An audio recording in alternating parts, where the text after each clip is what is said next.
para comprar um remédio para a Natália. A Natália não está bem de saúde, não pôde vir hoje, e eu fui comprar um remédio para ela.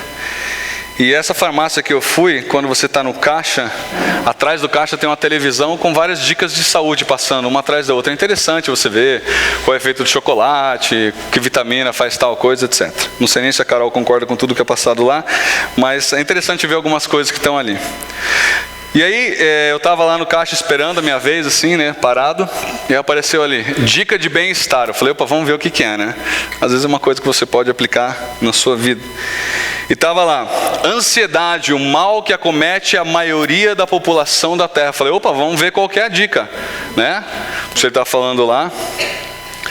E aí eu falei assim, eu fiquei imaginando o que será que vai vir daí, né? E aí estava lá, dica, primeira coisa que você faz quando você está em ansiedade, 2 pontos, procure um psicólogo. Eu falei, não é isso. A dica que eles estão dando ali não é a dica que a Bíblia nos dá. E óbvio que eu consigo entender qual é a intenção deles, porque eles não são pautados pelo que as Escrituras nos ensinam. E eles vão procurar uma ajuda profissional. Mas quando me deparo com um texto como esse que nós vamos ler de 1 Reis 19, você pode abrir a sua Bíblia, e eu vejo a angústia toda do profeta Elias, eu vejo como é que o Deus de Israel é suficiente para lidar com o problema dele de medo, o problema dele de temor, e por que não dizer o problema dele de ansiedade. Alguns até dizem que é um texto que trata de depressão. Eu tenho dificuldade de ver isso porque depressão só veio existir, é um termo que só veio existir no século XIX, depois de Cristo. Queria que você olhasse comigo para o texto e nós vamos tirar lições a respeito dos momentos em que as circunstâncias parecem derrubar você, em que as circunstâncias parecem não ser favoráveis à sua vida, parece que tudo está indo por água abaixo. Parece que a ruína está próxima.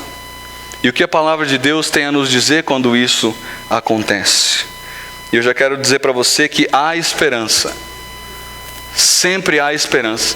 Quando o foco da nossa visão, ele é correto. Mas há desgraça sempre que o foco da nossa visão estiver nas circunstâncias. Vamos olhar o texto e ver as lições que Deus tem para nos ensinar pela sua graça hoje. Os primeiros 5 versículos dizem assim: ora, Acabe contou a Jezabel tudo o que Elias tinha feito, e como havia matado todos aqueles profetas à espada. Isso é uma referência ao capítulo 18, daqui a pouco eu vou introduzir esse contexto para você. Por isso Jezabel mandou um mensageiro a Elias para dizer-lhe: que os deuses me castiguem com todo o rigor, se amanhã, nessa hora, eu não fizer com a sua vida, Elias, o que você fez com a deles, os profetas de Baal. Versículo 3, Elias teve medo e fugiu para salvar a sua vida. Em Berseba de Judá ele deixou o seu servo e entrou no deserto caminhando um dia. Chegou a um pé de giesta, sentou-se debaixo dele e orou pedindo a morte. Já tive o bastante, Senhor. Tira a minha vida, não sou melhor do que os meus antepassados. Depois disso, se deitou debaixo da árvore e dormiu. Vamos orar? Deus, nós todos passamos por situações que são adversas. E sem dúvida, Deus, todos nós aqui em alguma situação experimentamos adversidade. O que nós pedimos nessa manhã, Deus, é que a Tua palavra nos mostre que não vale a pena olhar para as circunstâncias. Que nós só temos a perder quando nós olhamos para as circunstâncias. Mas que nós podemos descansar completamente quando nós olhamos para o Senhor, olhamos para o Seu grande amor, olhamos para o Teu cuidado com as nossas vidas. Nos ensina nessa manhã, Deus. E que nós saiamos daqui mais convictos da relevância da Tua palavra nas nossas vidas, da importância que tem nós olharmos diariamente para a Tua orientação, de forma que o nosso foco fique no Senhor e não nas circunstâncias que tantas vezes nos acometem ao nosso redor. Nós pedimos isso no nome precioso de Jesus. Amém. O texto de cara no versículo 19 já nos apresenta 3 pessoas. A primeira pessoa que ele apresenta é Acabe. Acabe é o rei de Judá na época, é o rei da nação de Israel. E o contexto da nação de Israel está mais ou menos no capítulo 18, você não vai ler comigo por questão de tempo. Mas fato é que ali no capítulo 18, no versículo 18, quando Acabe chama Elias de perturbador de Israel, Elias diz: não, você é o perturbador de Israel juntamente com o seu pai. E se você voltar no capítulo 17, isso eu quero que você leia comigo, capítulo 17, a partir do versículo 25, está falando justamente do pai de Acabe, que é o rei Onri, um belo nome para você que estiver grávida. Onri, porém, versículo 25, fez o que o Senhor reprova, e pecou mais do que todos os que reinaram antes dele. 1 Reis 16. Então vocês estão ligados, que bom, funcionou então. Brincadeira, não funcionou nada. 17, 25. 16, quem falou 17? A gente está gravando tudo isso, gente, vocês estão me constrangendo aqui. 16, 25. Onri, porém, fez o que o Senhor reprova e pecou mais que todos os que reinaram antes dele. Ou seja, ele bateu todos os recordes de quê? De impiedade. E aí então volta para o 18 agora. Elias está dizendo para Acabe: você e o seu pai são os perturbadores de Israel, porque vocês dirigiram a nação para a idolatria. Então Acabe então é esse rei que tem essa aversão a Elias, porque Elias é servo do Senhor. Elias é aquele profeta, e o profeta normalmente não, ele sempre fala em nome do Senhor, e muitas vezes quando ele fala em nome do Senhor, ele expõe a vida da pessoa que está errada diante de Deus e confronta ela. E aí no capítulo 18, nós vamos ver a segunda pessoa que está aí no seu texto do capítulo 19, que é Jezabel. Jezabel é a esposa de Acabe, e eu diria que ao invés de ser auxiliadora, ela é a atrapalhadora desse homem. Diz o versículo 5 do capítulo 4, do capítulo 18. Olha o que essa mulher vem promovendo na nação de Israel.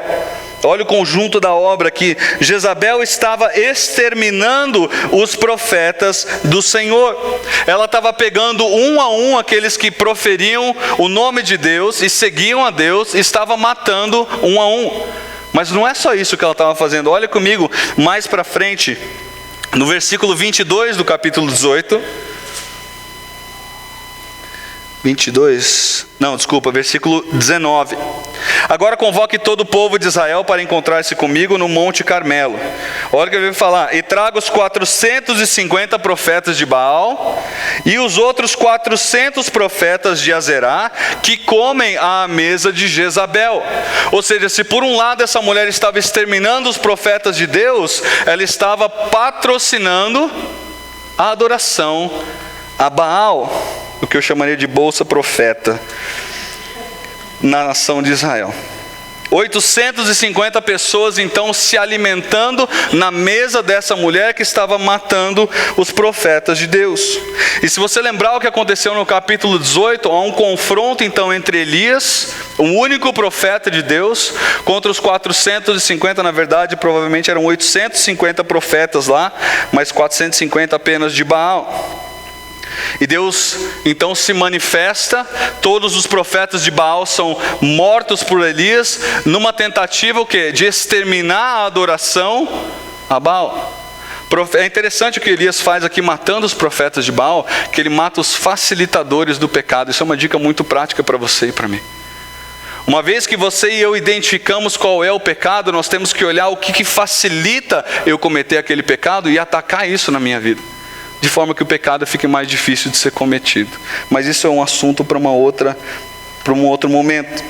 E a terceira pessoa que nós vemos aqui é o profeta Elias. Então, um homem que fala em nome do Senhor, o homem então que vai dizer à nação de Israel que ela estava errada seguindo a Baal, e que conclama a nação de Israel, depois que os profetas de Baal são mortos, a se voltar à adoração exclusiva a Jeová, que é o único Deus verdadeiro, conforme o próprio desafio feito no capítulo 18, você pode ler depois na sua casa. E aí então Acabe contou a Jezabel tudo o que aconteceu. Eu fico imaginando a cena, porque Acabe tinha tomado um vareio de Elias. E você fica imaginando Acabe entrando na ponta dos seus pés em casa, porque a ideia é de quem que era? De Jezabel. Para que Jezabel não percebesse que ele tinha voltado do confronto, ela sabia o que ia acontecer. E aí de repente ele ouve aquela voz, Acabe, aí ele... ela está acordada. E aí ele fica quietinho, tentando disfarçar que ele havia chegado. E aí ela fala novamente, Acabe, eu quero que você me conte tudo o que aconteceu. A esposa mandou, né? E aí eu fico imaginando Acabe tentando mudar de assunto, né? Será que o Samaria Futebol Clube vai continuar na Libertadores? Ou as eleições, como é que vão ser esse ano? Os protestos, né? Será que os cobradores e motoristas vão voltar a servir a cidade de Samaria? E Jezabel fala, não desvia de assunto, eu quero saber o que aconteceu. Eu quero que você me conte tudo o que aconteceu. Ela era mandona, ela era uma pessoa má, perversa. E ele era mole o suficiente para seguir os conselhos dela. E depois então, versículo 2, assim que ele conta o que havia acontecido, essa mulher diz, eu vou matar esse homem. E manda uma mensagem para ele de que isso vai acontecer com ele. Aí entra talvez um dos versículos chave desse texto. Eu gostaria que você anotasse algumas coisas que acontecem nesse versículo, porque elas vão nortear o nosso estudo hoje. Agora, antes de entrar nesse versículo, eu preciso lembrar para você uma coisa que é interessante. Normalmente na nossa vida cristã, e isso acontecia também no passado, depois de grandes vitórias espirituais, grandes derrotas acontecem. Normalmente porque você e eu talvez baixemos a guarda e nós nos achemos invencíveis, quando nós não somos invencíveis. Se você lembrar, os 10 mandamentos, nós temos estudado isso, o que aconteceu quando Moisés voltou com as tábuas da lei. O povo estava adorando o bezerro de ouro. Se você lembrar, Arão, no capítulo seguinte, a determinação de Arão como sumo sacerdote da nação, seus filhos oferecem fogo estranho ao Senhor e são imediatamente fulminados. Mais recentemente nós estudamos Balaão e a imoralidade do povo de Israel.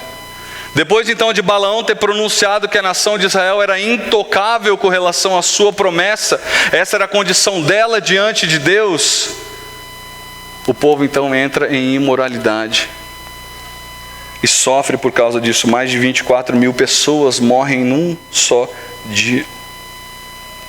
E aqui nós temos então Elias, depois de uma grande vitória no Monte Carmelo, capítulo 18, enfrentando uma situação adversa no capítulo 19.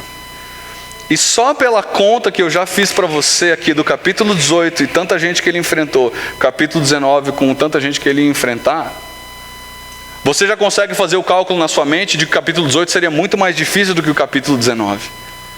No entanto, no capítulo 18 a gente vê um Elias totalmente confiante em Deus, com os olhos no Senhor, sem medo, enfrentando 850 profetas sozinho.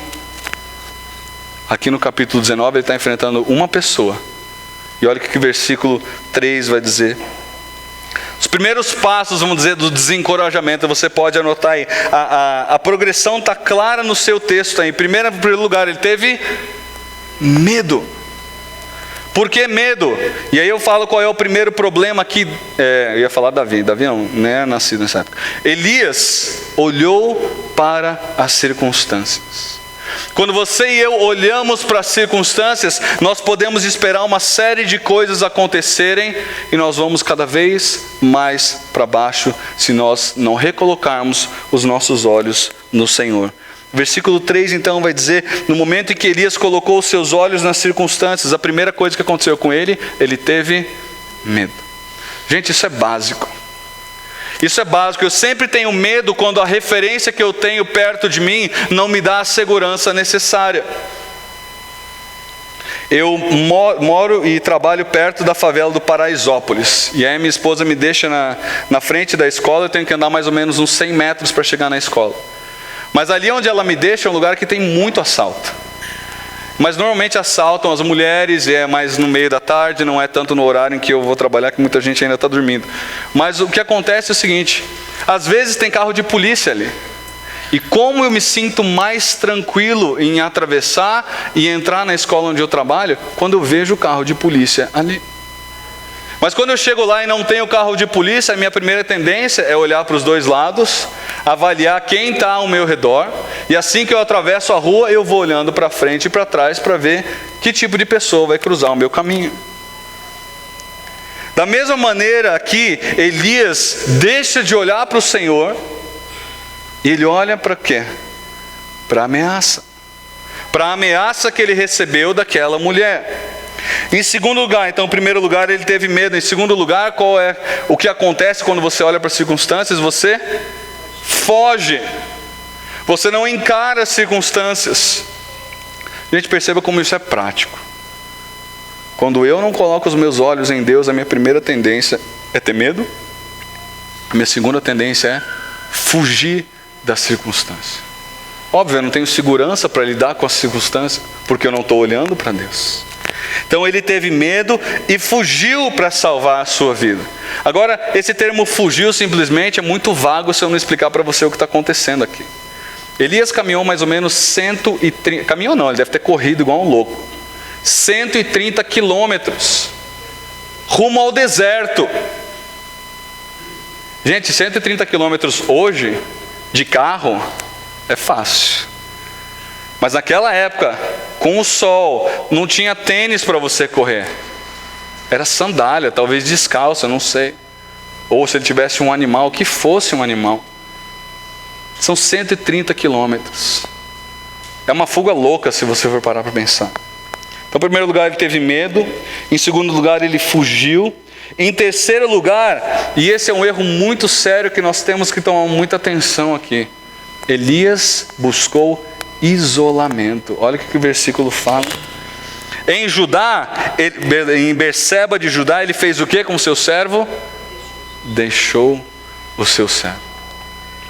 Queridos, um dos maiores erros que nós podemos cometer quando nós estamos enfrentando uma situação adversa é nos isolarmos.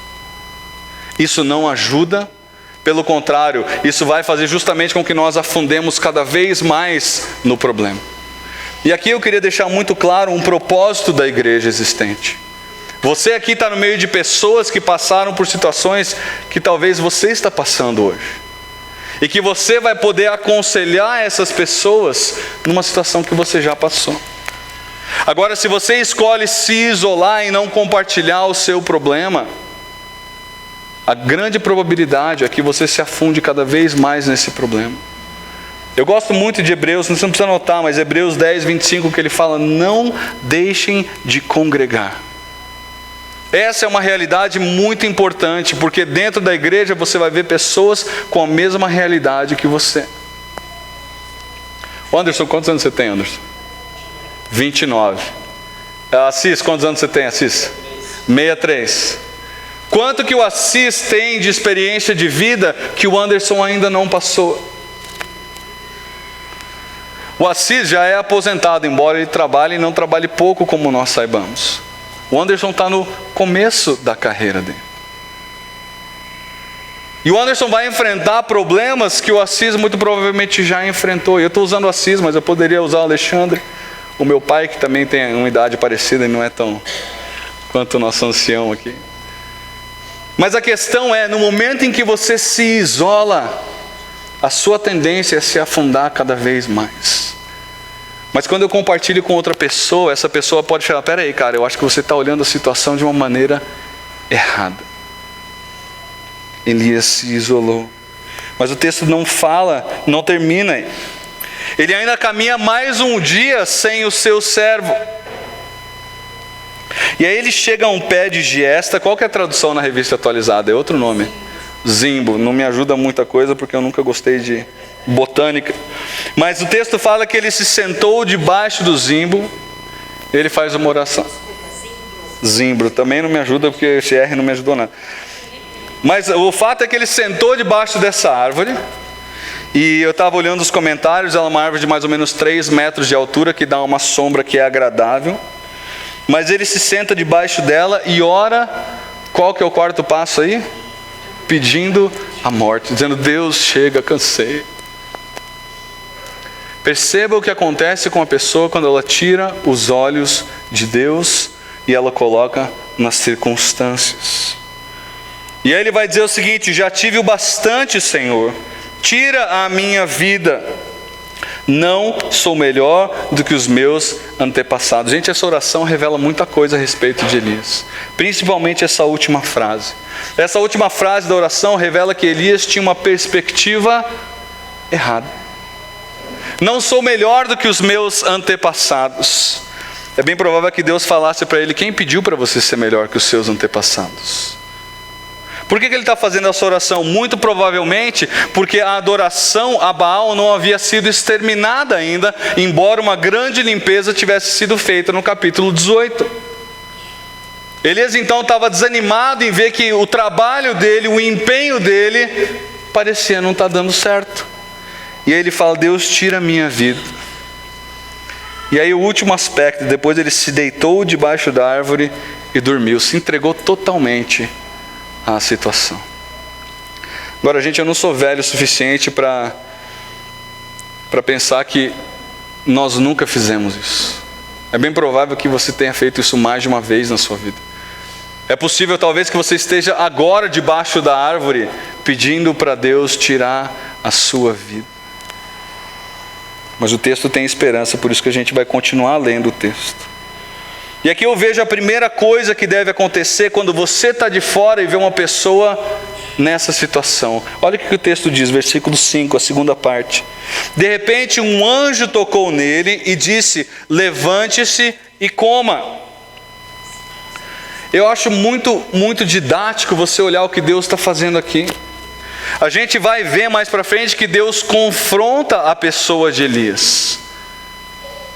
Mas antes, observe bem e anote isso, antes dele confrontar a pessoa de Elias, que é uma pessoa que está entregue na situação, que está desanimada, que está totalmente desencorajada com relação ao futuro, antes de Deus exortá-lo, Deus conforta essa pessoa.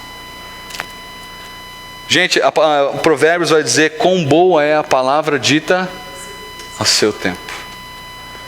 E a gente pode automaticamente dizer quão péssima é a palavra dita na hora errada. Então, antes de Deus chegar e falar para Elias: Elias, o que você está fazendo? Ele vai perguntar isso daqui a pouco para Elias. Ele sabe que Elias está desgastado, ele sabe que Elias está cansado, ele sabe que Elias está exausto. Então a primeira coisa que ele faz é prover esse conforto para que Elias possa se sentar, raciocinar direito e tomar os passos necessários para a mudança. Você notou isso? Isso é muito prático. Antes de você confrontar alguém que está numa situação dessa, você precisa abraçar e dizer: eu entendo que você está sofrendo. Quão bom é quando alguém chega para a gente, abraça a gente e fala: eu entendo a sua dor e eu quero te ajudar. Agora, para eu te ajudar, faça isso. E o anjo vai fazer exatamente isso. Sente-se ou levante-se e coma. Elias então olhou ao redor ali, versículo 6, junto à sua cabeça, e havia um pão assado sobre brasas quentes e um jarro de água. Ou seja, a provisão de Deus para que ele se sinta pelo menos fisicamente melhor. Primeiro ele vai lidar com o físico, depois ele vai lidar com o resto. O anjo do Senhor, depois ele comeu, versículo 6, o final, comeu, bebeu e deitou-se de novo. Ele ainda precisava descansar, gente, eu falei para você que ele andou um bocado. Ele ainda estava cansado. O anjo do Senhor voltou, tocou nele e disse: levante-se e coma, pois a sua viagem será muito longa. Olha a provisão novamente de Deus aqui, inclusive dizendo para ele: não acabou ainda. Você não vai morrer como você pediu. Eu não acabei de lidar com você ainda, Elias. Versículo 8. Então Elias levantou-se, comeu e bebeu. Fortalecido com aquela comida, viajou 40 dias e 40 noites, até chegar a Horebe, monte de Deus.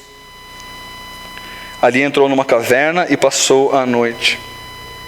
Aí você fala, uau, o plano de Deus está se concretizando. Está sim, mas não da maneira como ele ainda deve se concretizar. Porque Deus não queria que ele fosse para Horebe. É interessante você olhar que essa viagem aqui, que durou 40 dias e 40 noites, os comentaristas vão dizer que ela normalmente demoraria entre 14 e 20 dias. É muito provável que a mente de Elias ainda estivesse confusa, ou ele ainda estivesse penando com o seu raciocínio, a ponto de não conseguir fazer as coisas direito. E inevitavelmente, quando você pensa nisso, eu penso no povo de Israel, que numa viagem que era para durar 38 dias, durou 40 anos. Mas por outro lado, eu também penso no trabalhar de Deus na vida desse homem. Se você for parar para pensar, quando Moisés recebeu a lei de Deus, quanto tempo ele ficou com Deus no monte? 40 dias e 40 noites. Se você for olhar, uma nova fase no ministério de Moisés estava começando. Jesus, antes de começar o seu ministério, ficou o quê? 40 dias e 40 noites jejuando.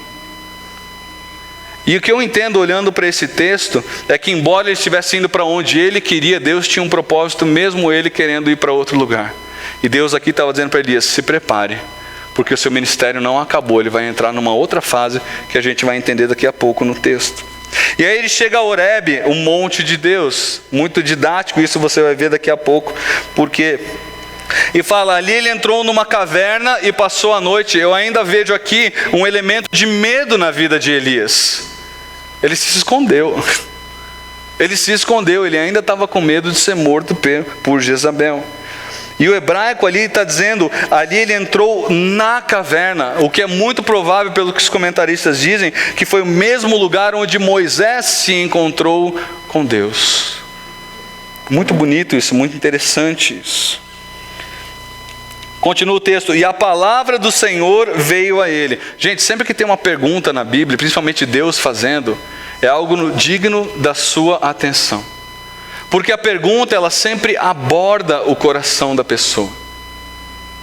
Ao invés de você chegar para o seu filho, e eu não tenho filho ainda, mas eu pretendo fazer isso com ele, e falar, você fez isso, isso, isso, você tem que perguntar, por que você fez isso, isso, isso?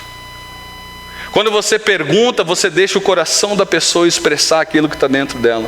E é possível que você veja egoísmo, é possível que você veja ira, é possível que você veja autocomiseração. Coisa que você não vê quando você simplesmente aponta o erro para a pessoa e fala que ela está errada. Aqui Deus está fazendo o próprio Elias manifestar o que está acontecendo. Você acha que Deus não sabia? Olha a pergunta dele. O que você está fazendo aqui, Elias? Você acha que Deus não sabia o que Elias estava fazendo? Lógico que sabia.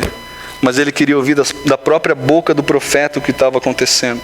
Versículo 10, Elias respondeu, tenho sido muito zeloso pelo Senhor, o Deus dos exércitos. Os israelitas rejeitaram a tua aliança, quebraram os teus altares e mataram os teus profetas à espada. Sou o único que sobrou e também estão agora procurando matar-me. Sabe como é que a Bíblia chama isso? Autocomiseração. Ó vida, ó céus, lembra disso? O mundo inteiro está conspirando contra mim, ó Deus. Eu fui o único que sobrei. E eu vejo aqui que é uma síndrome do indispensável. Da pessoa que vira para Deus e fala, Deus, sem mim a tua obra não vai. Só sobrou eu, Deus, e agora? Quem de nós é indispensável para Deus? Nós vimos no capítulo 22 de Números que Deus usou uma mula. Ele não precisa do Henrico. Ele não precisa do Henrico pregando aqui. E se ele usa é pela graça e misericórdia dele. Ele não precisa do Fábio na Fundação Casa. Ele não precisa do Esdras dando aula aqui de escola bíblica dominical, ou quem quer que seja. Ele não precisa. Mas ainda assim ele nos usa para o ministério dele. Mas Elias aqui está dizendo, ó Deus, só sobrei eu. Quando no fundo ele está falando isso por medo. Não é porque ele está querendo, não, Deus, faz um reavivamento, aí traz mais gente. Ele está querendo justificar o medo dele. Olha o que Deus responde para ele. Versículo 11. O Senhor lhe disse: saia e fique no monte, na presença do Senhor, pois o Senhor vai passar, semelhante ao que aconteceu com Moisés. Então veio um vento fortíssimo que separou os montes e esmigalhou as rochas diante do Senhor. Mas o Senhor não estava no vento. Depois do vento houve um terremoto, mas o Senhor não estava no terremoto. Depois do terremoto houve fogo, mas o Senhor não estava nele. E depois do fogo houve um murmúrio de uma brisa suave. Quando Elias o ouviu, puxou a capa para cobrir o rosto, saiu e ficou à entrada da caverna. Muitas pessoas aqui diferem com relação ao significado dessas demonstrações de Deus. Mas para mim o que parece ser claro que Deus está falando aqui, em virtude até do que a gente vai ver daqui a pouco, é como que Deus dizendo: Elias, eu não vou me manifestar como eu me manifestei até agora, mas eu vou continuar me manifestando. Perceba a progressão no texto: manifestação grandiosa, aí ela diminui um pouco, até uma coisa praticamente insignificante, mas que Deus ainda está nela. E depois dessa manifestação, Elias ouve de novo a voz do Senhor: o que você está fazendo aqui, Elias? E aí você espera, bom, ele foi exortado por Deus, a resposta dele vai mudar, né? Não, o cabeça oca continuou com a mesma resposta: tenho sido zeloso. Gente, Ctrl+C, Ctrl+V, dá uma olhada, é a mesma coisa. É a mesma resposta, não tenho que tirar, não tenho que colocar. Parece alguém teimoso que ainda não entendeu aquilo que Deus está querendo ensinar para ele. Tenho sido muito zeloso pelo Senhor, o Deus dos exércitos. Os israelitas rejeitaram a tua aliança, quebraram os teus altares e mataram os teus profetas à espada. Sou o único que sobrou. Agora estão procurando matar-me. Versículo 15. Eu acho legal, Deus para de perguntar e agora ele começa a dar ordem. Versículo 15 diz: volte pelo caminho por onde veio. Ou seja, ninguém mandou você vir aqui. O trecho que você andou até agora não foi com a minha permissão, você teve a minha autorização, é diferente. Eu não queria que você viesse aqui. Volte pelo caminho de onde veio e vá para o deserto de Damasco. Chegando lá, unja Azael como rei da Síria, unja também Jeú, filho de Ninsi, como rei de Israel, e unja Eliseu, filho de Safate, de Abel Meolá, para suceder a você como profeta. O que Deus está dizendo aqui para Elias? Não acabou ainda. Eu vou continuar o ministério. E aí no final dessa fala ele fala: e não vai ser através de você. Eu vou levantar outra pessoa para suceder. Ou seja, Elias, você não é indispensável para mim. Mas o texto continua: Jeú matará todo aquele que escapar da espada de Azael, e Eliseu matará todo aquele que escapar da espada de Jeú. E é interessante isso, que esses dois homens, juntamente com Eliseu, foram responsáveis por acabar com os adoradores de Baal na nação de Israel. É só você ler a história de Israel. Deus está dizendo para Eliseu: o seu ministério, aquilo que você começou no capítulo 18, esses homens vão concluir lá na frente. A história é minha, Elias. Quem faz com que as coisas aconteçam sou eu, Elias. No meu tempo, da minha maneira, como eu quiser. E eu vou usar outras pessoas, inclusive a pessoa que vai suceder você. Seu ministério não acabou, hein? No entanto, olha que interessante, Deus vai corrigir então o foco de Elias aqui. Fiz sobrar, quantos? De 1 para 7.001, é bem diferente o número. Elias achava que ele era o único. Deus falou: tem 7.000 que eu fiz sobrar. E é interessante se você olhar no capítulo 18 também, volta ali rapidinho comigo. Capítulo 18 nós encontramos com um homem chamado Obadias. E Obadias, olha o versículo 10.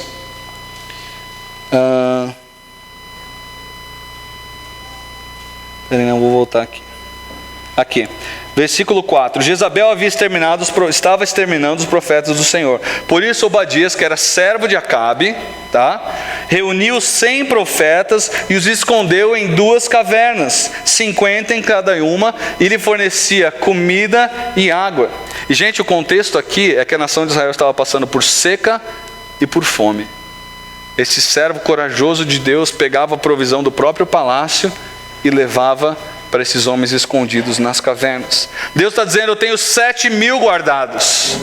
Fica tranquilo que a minha despensa é grande, mesmo que você não tenha a chave para ver o que tem dentro.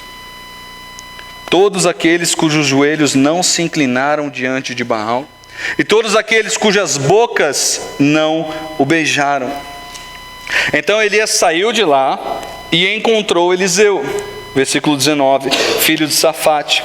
Ele estava arando com 12 parelhos de boi e estava conduzindo a 12ª parelha, ou seja, tinham 12 homens conduzindo cada uma parelha de boi. Ele era o último da fila, conduzindo a 12ª. Parelha de bois eram 2 bois caminhando juntos, arando a terra. Elias o alcançou e lançou a sua capa sobre ele. Isso era um sinal, lançar a capa era um sinal daquela época de transmissão de autoridade. Hoje tem alguns loucos aí na televisão que jogam paletó, e a pessoa cai, umas coisas assim absurdas. Mas aqui o que Elias estava dizendo era um sinal visual para as pessoas, inclusive ao redor dele, de que Eliseu seria o seu sucessor, que ele estava transmitindo a sua autoridade como profeta de Deus para Eliseu. Versículo 20. Eliseu deixou os bois e correu atrás de Elias. Deixa-me dar um beijo de despedida em meu pai e minha mãe, disse, e então irei contigo. Vai e volte, respondeu Elias. Lembre-se do que lhe fiz, ou seja, eu lancei a capa sobre você. Versículo 21. E Eliseu voltou, apanhou a sua parelha de bois e os matou. Queimou o equipamento de arar para cozinhar a carne e a deu ao povo, e eles comeram. Depois partiu com Elias, tornando-se o seu auxiliar. Sabe o que me mostra que Eliseu aprendeu a lição? Eu queria que você fosse um pouco para frente, em 2 Reis, capítulo 6. A essa altura Elias já tinha subido aos céus.